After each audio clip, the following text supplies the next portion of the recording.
మహిళల వస్త్రధారణపై సినీ నటుడు శివాజీ చేసిన అసభ్యకరమైన వ్యాఖ్యలు తీవ్ర దుమారం రేపుతున్నాయి.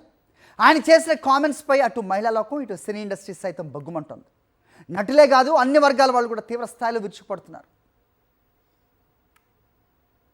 అమ్మాయిలు హీరోయిన్లు ఈ బట్టలు పెడితే వేసుకొని పోతే మనమే దరిద్రం అనుభవించాల్సి వస్తమ్మా.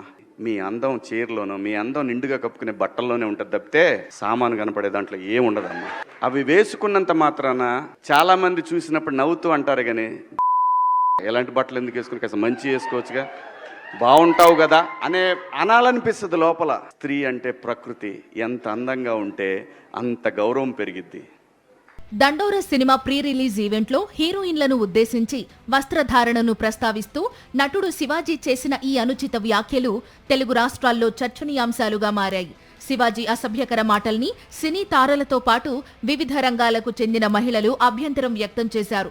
దీనిపై సమాధానం చెప్పాలంటూ ఆయనకు తెలంగాణ మహిళా కమిషన్ నోటీసులు కూడా జారీ చేసింది. అన్ని వర్గాల ప్రజల నుంచి తీవ్ర విమర్శల నేపథ్యంలో సారీ చెప్పినప్పటికీ కండిషన్ సప్లై చేశాడు శివాజీ. మహిళలపై చేసిన కామెంట్స్ ను సమర్థించుకున్నారు. ఆ 2 పదాలకు మాత్రమే సారీ చెప్తున్నానని, తాను మాట్లాడిందంతా రైటే అన్నాడు శివాజీ. అంతేకాదు, ఆ రోజు స్టేజ్ మీదున్న మహిళలకు మాత్రమే సారీ చెప్తున్నానని, మహిళల వస్త్రధారణపై తన వ్యాఖ్యల్లో తప్పు లేదన్నట్లు మాట్లాడాడు. ఎవరికీ భయపడనని, తన స్టేట్మెంట్ కు కట్టుబడి ఉన్నానంటూ రచ్చ కొనసాగించారు శివాజీ. 30 ఏళ్ల తన సినీ కెరీర్లో ఎప్పుడూ ఇలా జరగలేదంటూనే తాను ఇచ్చిన స్టేట్మెంట్ కు మాత్రమే కట్టుబడి ఉన్నానన్నాడు శివాజీ. తనకంటే పెద్ద పదాలు సినిమా ఇండస్ట్రీలో ఎవరూ వాడలేదా అని తిరిగి మీడియా ప్రతినిధులనే ప్రశ్నించారు. ఇంత చిన్న పదాలకే మహిళా కమిషన్ వరకు వెళ్లాలా అంటూ తన అనుచిత వ్యాఖ్యలను సమర్థించుకోవడానికి చూశాడు శివాజీ. స్పందించిన వారిపై రుణం తీర్చుకుంటానంటూ బెదిరింపు ధోరణిలో మాట్లాడారు. ముఖ్యంగా నటి అనసూయ రుణం తీర్చుకుంటానన్నారు.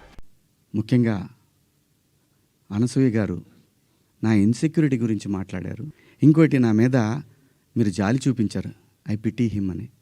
చాలా థ్యాంక్స్ అమ్మా. మీకు ఇచ్చిన విశాల హృదయానికి భగవంతుడికి థ్యాంక్స్ చెప్తూ అదే భగవంతుడిని కోరుకుంటున్నాను. మీకు తొందరలోనే మీ రుణాన్ని తీర్చుకునే అవకాశం భగవంతుడు నాకు కల్పించాలని కోరుకుంటున్నామా. ఎంత మాత్రం పశ్చాత్తాపం లేకుండా నటుడు శివాజీ తిరిగి తనదైన అసభ్యకర అనుచిత ధోరణితో వ్యవహరిస్తుండడంపై అన్ని వర్గాల ప్రజలు తీవ్ర అసహనం వ్యక్తం చేస్తున్నారు. కుక్కతోక వంకర అన్నట్టుగా ఆయన వ్యవహార శైలి ఉందని, అలాంటి వారి పట్ల మహిళలు జాగ్రత్తగా ఉండాలని అన్ని రంగాలకు చెందిన ప్రముఖ మహిళలు కోరుతున్నారు.